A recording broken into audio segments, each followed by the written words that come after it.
we'll get into this thing right away on a review of the Oregon game. It's one of those things. My comments after the game were real about our ability to, after a really bad start, we were able to get it together and play some better football, particularly defensively in the second half. I think that there's a chance to build off of how we finished, and a really, really good opportunity to learn from how we started. And that was evident, and in saying that after the game, I think that was right. But the reality of it, watching the film on Sunday or on the way back on the plane, it's really disappointing. Really feel like a lost opportunity. It was a disappointing game. I just think we all can get more from what we do. We had again an offensive game similar to the first that was sporadically in the game, had some good plays, good runs, good passes, sharp, but way too much inconsistency, way off balance with what we need to do, sharpness, all those parts. We have to get better. There are individuals that have good numbers and are playing well. Trey Bryant, he has a 100-yard game. That's good. That means other people are doing their job. We had some beautifully blocked runs that were nicely executed. A couple of good play action passes that were really well done. Stanley Morgan goes for 100 again. I mean, those are all notable statistics. But overall picture offensively was inconsistent for sure. Really portrayed itself on third down. We had a bad day on third down. Bright side, Matt Farniok goes in and plays pretty well. That helps our team now. It helps us as we go down the road. And so we feel good about that. Defensively, it's hard to imagine, isn't it? It truly was a tale of two halves. And the second half, it isn't like we just blanked them yardage-wise, but you play that game in a way that you understand a team like that may get some yards, but really the game is about points. And so, I think the coaches did I'm part of the conversation during the game, but also the job they did at halftime. And it's not a lot of times a major thing. Sometimes in the running game, it's the difference between being right here and being in this gap on an offensive player in the run game. And in the secondary, it is truly about position down the field. When you're supposed to take away the post, then you take away the post, and if they throw an out route, you tackle it. We all understand that, but you can't give up the post. And so it's just a matter of playing position. The difference is exactly what happened when Lamar plays the post, tips the ball, Aaron intercepts it. That's football, and that's really. Without being overly dramatic, that's what happened better in the second half. Better position, better football play. Guys that played well defensively, Luke Gifford played well, Chris Webber played well, Dedrick Young, the linebackers, they played well. Aaron Williams was productive, as you saw. Eric Lee, we're excited about his improvement from not having played really at all to playing the first game to going into the second game. He improved. Mick Stoltenberg had a good game. Special teams, Drew Brown is really doing a good job. His kick placement in the game, his ability to get touchbacks, one into the wind. It wasn't much of a wind, but it was, as you noted, all the ones in one direction were touchbacks, and the other direction you had a chance to return the ball. That's where the returns came, and he even kicked a touchback that way. He's really hitting the ball well and with good direction. Caleb Lightbourne is showing the consistency that you need to, so that you can be called a good punter. You know, you have to be consistent if you want to be a good punter. He's doing better. His first one he hit poorly. After that he hit the ball well. He had a 40-plus net. You know, if you could do that game to game, you'd lead or be close to the top of the Big Ten net punt. And then Ober continues to do a nice job of snapping. Tony Butler made his first tackle of his career on special teams. Nice play on a punt. Austin Rose made his first tackle of the year on a kickoff, which was a big play because they had pretty good position after him. Ty Ferguson looked good on special teams. We're getting some guys doing a good job there. Our coverage teams were challenged with elite returners, did a great job. You know, when we needed that good kickoff in the fourth quarter and we were kicking into the wind, we went down there and covered the guy at I think the 18-yard line or something like that. Beautiful coverage, good kick placement. Coverage teams, both the punt and the kickoff, did a nice job. The return teams, you know, we had one return on the kickoff. We didn't do a good job of blocking their main guy that we knew about. We didn't block him, and lo and behold, he makes the tackle. You know, so we've got to be coaching better decisions in the punt return game. You know, it's hard as a punt returner making those choices, but you know, we got to do a better job. We don't want to catch a punt on the 5-yard line, nor do we want to pass up an opportunity when we get one to return the ball. So, you know, those are things that have to be emphasized, and we just need to do a better job overall with all of that. Injury-wise, you saw Luke Gifford come out. We think Luke's going to be okay, better and better as the week goes on. Josh Kalu is, I would say, doubtful at this time with a hamstring. David Neville will be, from here on out, probably week to week, but doubtful for this week as it goes from there. And Trey Bryant, he sustained no new injury. You know, he's had the bad knee. We've been careful about him in practice. We'll be careful with him again. He may not practice today. We'll see what he's like Tuesday and Wednesday and be able to make a better decision about him playing this week. No later than before Wednesday's practice. We'll probably need to go one way or another there with Trey. You know, with that, you know, we have good backs. We have Mikhail, who's gone in and done a nice job. We have Devine, who's played a lot and been productive, and we're going to get Jalen Bradley going. Jalen Bradley will move on to special teams and play this week. Jalen Bradley will train as one of the running backs for this week.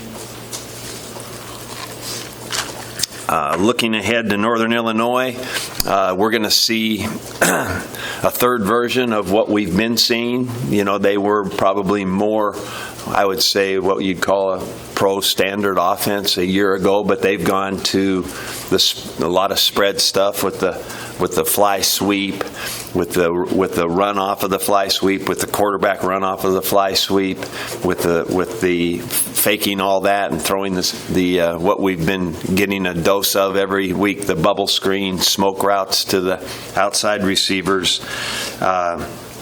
It looks like some more of that. The quarterback, you know, the number one guy has been hurt. Whether or not he play, we don't know all that. But either quarterback runs their offense, so it's not like we're going to see a different offense. And they do a nice job with it. They have speed on the perimeter. Number 10 is fast. He's their fly sweep guy and is dangerous out there.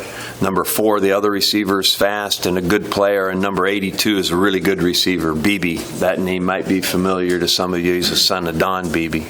And he's also their punt returner. He is gutsy, tough, quick. A good football player. Their tailbacks are good, tough runners. Defensively, they're a 4-3 defense, play quarters coverage. They're athletic and fast. They'll play really, really hard. They have a very good defensive end that we have to account for at all times, number 15. They have good will linebacker that'll spread out with our receivers or come into the box and play.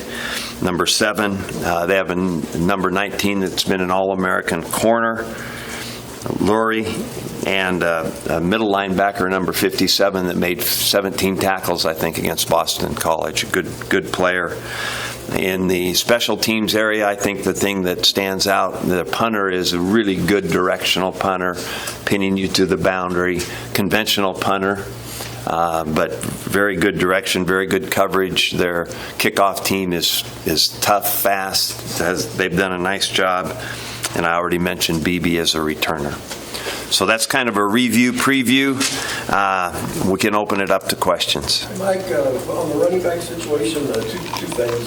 Trey Bryant, you said it's not a new injury. What was that injury? Trey just has a knee that we need to take care of that has been almost since he has arrived here. It's just kind of who he is. It's nothing that's really happened. But since he's been here, but his knee is it's older than his age. And we know how that goes, right? But we're aware of that, and so we have from the beginning of camp managed Trey in a way that we don't overwork him.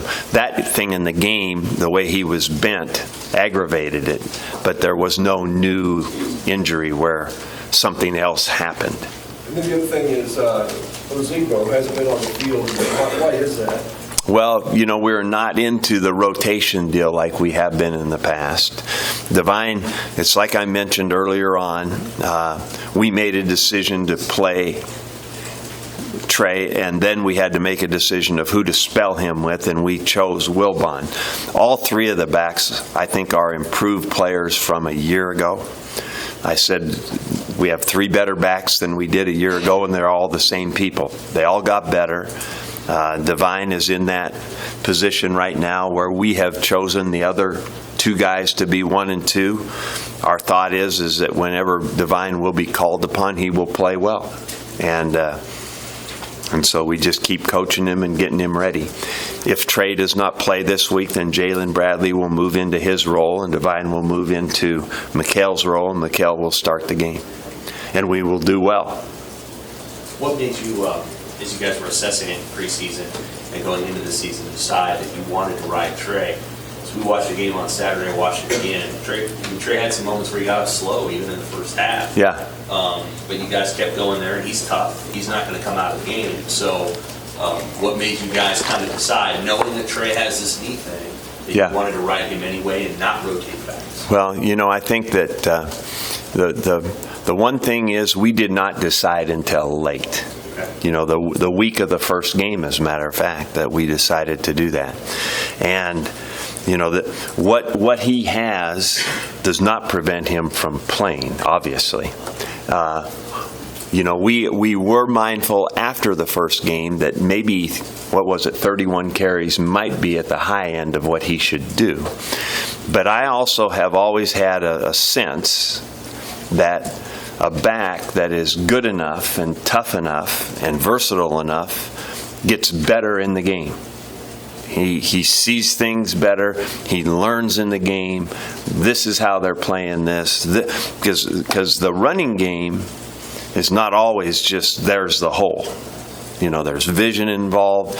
We run that lead draw. I learned this a long time ago from John Robinson. That lead draw can go here, here, or back here, and let's let the runner be a runner.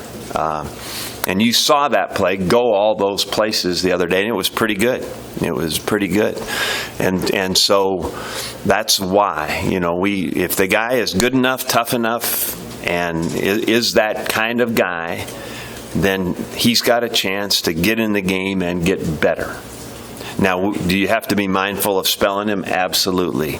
Do you have to be mindful of who he is with that? Yes, absolutely. But I haven't seen any signs of that overall until he got hurt the other day. How did Zigbo, who had quite a few carries for his first 2 seasons, how is he taking this? Because he hasn't had a carry. Oh, I think it's really hard for Divine, because Divine cares a lot, and I think that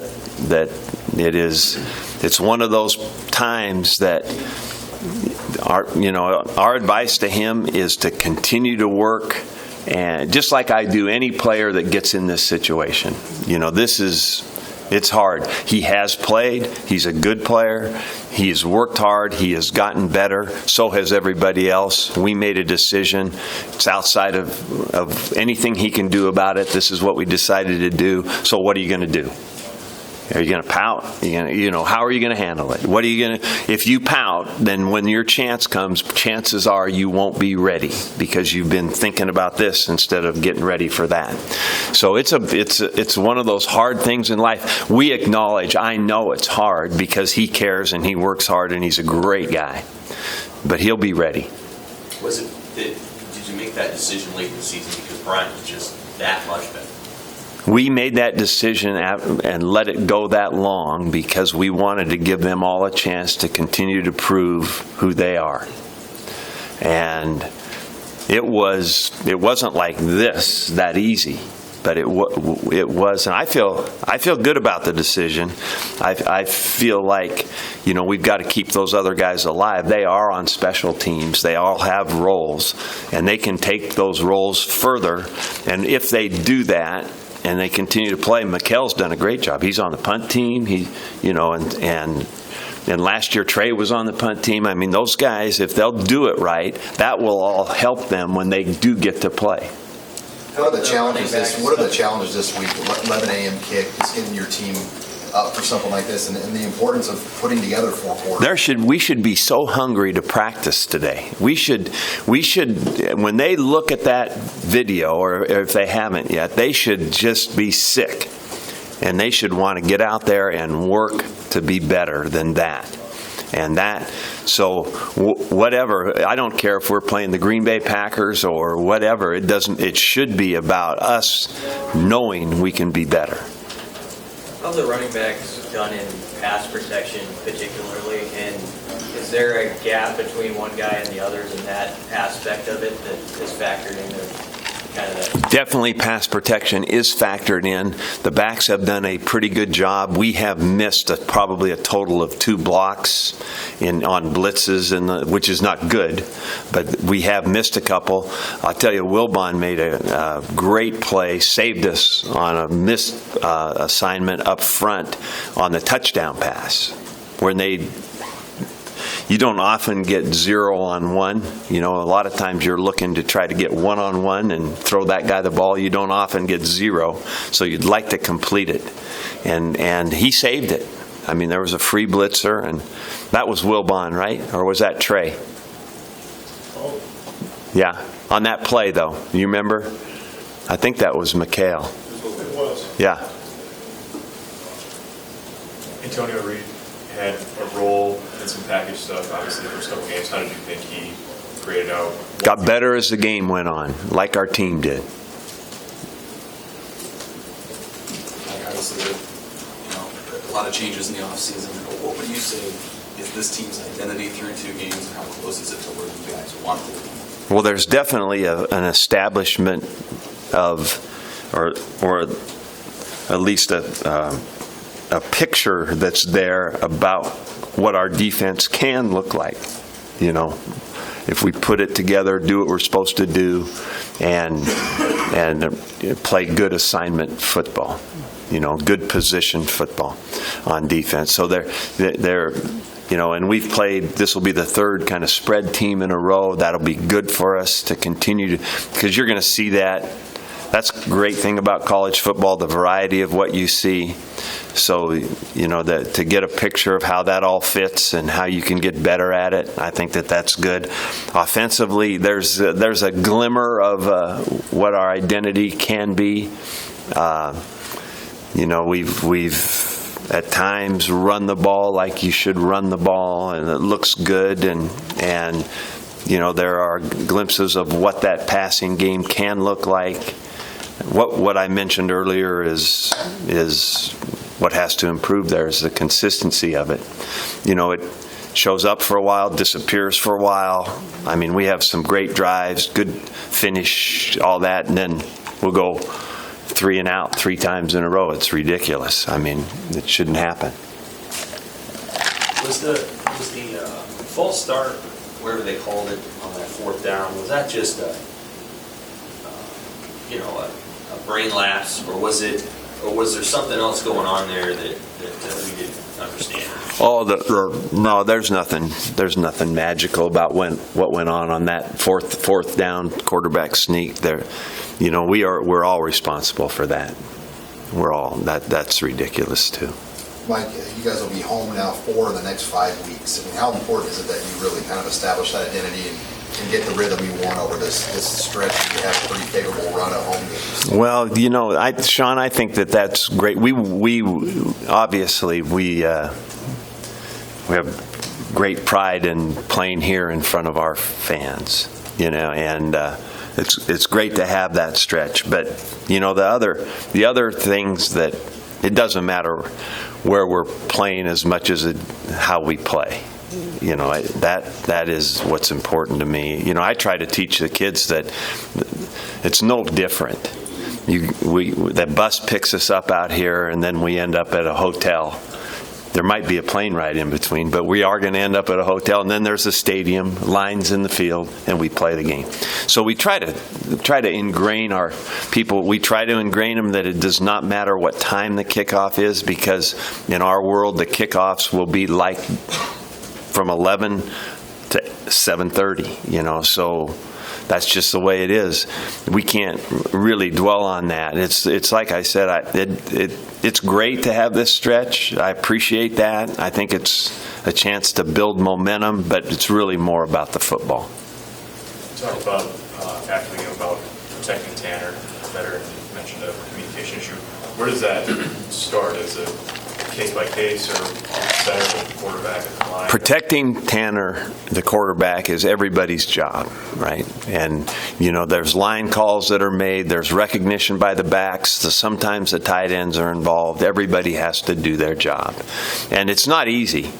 You're going to see all the stuff, right? So you've got to be good at it, and the quarterback has to make a quick decision a lot of times. But we've done okay, but we can be better. Back to the running back thing for a second. When you call back on your experience at Oregon State, you had that run of single tailbacks, right? Yeah. Stephen Jackson, Cliff Rogers. Yeah. I can't pronounce that guy's name, but you know what I'm talking about. Did that figure into your thinking as you processed this preseason of riding one guy, the guy that won the job? Did that figure into it? There's no, 15 and 2016 with North Dinker. Yeah, there's no doubt that I've learned from players about that, and of course if you ask them, they all want to play all the time, so you can't ask them, but you can get an idea of what it was like for those guys, and then you just know from experience how the games went. Because the difference, in an ideal world, we're running that ball in the fourth quarter to win the game. Now, in the last drive, we didn't have time. We'd used our timeouts. And then we just blew it. But I think that there is definitely something to a guy that start with good enough, tough enough, and versatile enough to stay in the game, that he's got a chance to get better in the game. I think from my experience with those players that have been so productive, that's my experience with them. So what did give Trey the job? I don't know that we ever really asked him. Why did Trey? I think that we selected Trey in a tight race, obviously, because we didn't decide until the last week before the first game, because of the combination of things that he brought. And whether it's the running ability, you can rank them. It's all pretty close, but we use that. We use the versatility. He's a good receiver. He's a good one-on-one route runner in some of the choice routes that we run with our back. He is smart, and I think that he continues to run hard in the games. So that those qualities, you put them all together, separate it. That's what we thought. Mike, I know you're more worried about your team than probably anything else right now, but 7 of the top 25 backs in the country are from the Big Ten, with Trey right there. Yeah. Kind of up there. I guess just what's your take on the quality of the backs in the Big Ten this year? Well, I think that, you have a lot of good teams in the Big Ten. And I think that no matter how you cut it, remember that stat I told you guys about, turnovers and running the ball? What percentage? If you win those two things in a game, you got a 94% chance to win the game in the Big Ten. That's pretty good. And so teams want to run the ball. You might win the game if you throw for 350 yards, but if you've run for 350, you've probably won the game. What's been your early impression of just how Bob Diaco deals with the guys when things aren't going well, like Saturday at halftime, maybe even Sunday, Monday after the game, and going through things and adjusting from what you saw? As emotional as football can be, and as happy or as mad as you can be, I've been really impressed with our halftimes. And Bob is really calculated and analytical at those times. This is what has to happen. This is what we need to do. It's been very impressive. Anything else for Coach? Coach, real quickly, can you touch on Tanner's game and the mistakes he did make? Where do you see him needing to make improvements? Well, I think that as our offense goes, Tanner will go right along with it. We can do a better job of protecting him. We can do a better job of being really detailed with our pass routes, and he can do a better job with some decision making and location of the football. He has shown exactly what we know he can do, and he's good. He can make the throws, and there's some beautiful plays. What we need is consistency. It's football, and that's not going to change. It's got to be good. You have to be called good. You have to be consistent. That's our whole offense right now. That's where we have to go. Do you feel like Tanner identified Stanley a lot in the game, and were there opportunities to distribute it in maybe a different way? Well, I think the distribution is good, but I think he should, and there are some pass patterns that start with Stanley, and if he's open, you should throw him the ball. So that's a good thing.